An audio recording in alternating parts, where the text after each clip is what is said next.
মেয়ের Facebook password তার boyfriend জানে। ছেলেটা চাওয়া মাত্রই দিয়ে দিয়েছে। মেয়েটা হোয়াটসঅ্যাপে অন্য একটা ছেলের সাথে চ্যাট করে, কথা বলে, প্রেম করে। আমার বয়ফ্রেন্ড মেসেজগুলো দেখলে ঝামেলা করবে। ফেসবুকে মেসেজ করব না, যা হবে হোয়াটসঅ্যাপেই হবে। যেই দিন বয়ফ্রেন্ডের সাথে মিট করতে যায় সেই দিন হোয়াটসঅ্যাপটা ডিলিট দিয়ে দেয়। মেয়েটার ফেসবুক আইডি 3টা, জাস্ট একটার কথাই বয়ফ্রেন্ড জানে। সে আইডির পাসওয়ার্ড আবার তার কাছেই আছে। সে তো ভাবে, একটা লয়াল গার্লফ্রেন্ড পাইছি, কারো সাথেই কথা বলে না, মেসেজ করে না আমি ছাড়া। মেয়েটার অন্য 2 আইডিতে উথাল পাতাল প্রেম চলে, কিন্তু ছেলেটা জানে না।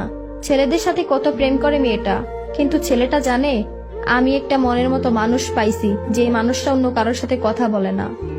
আরে ব্রো, যার ঠকানোর চিন্তা থাকে সে কোনো না কোনো ভাবেই ঠকাবে।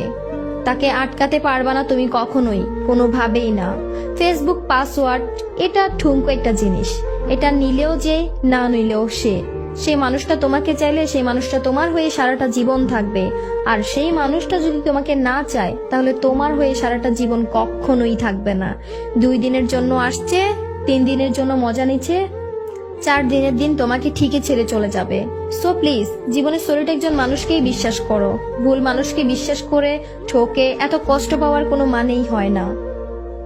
যে তোমাকে ঠকাবে সে তোমাকে এমনিতেই ঠকাবে।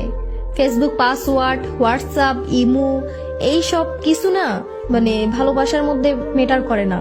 ভালোবাসার মধ্যে একটা জিনিসই মেটার করে, সেটা হলো যে মন থেকে ভালোবাসা, মন থেকে ভালো লাগা।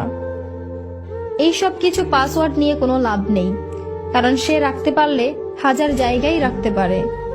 এক জায়গায় রাখতে হবে এমন কিন্তু ব্যাপারটা নয়।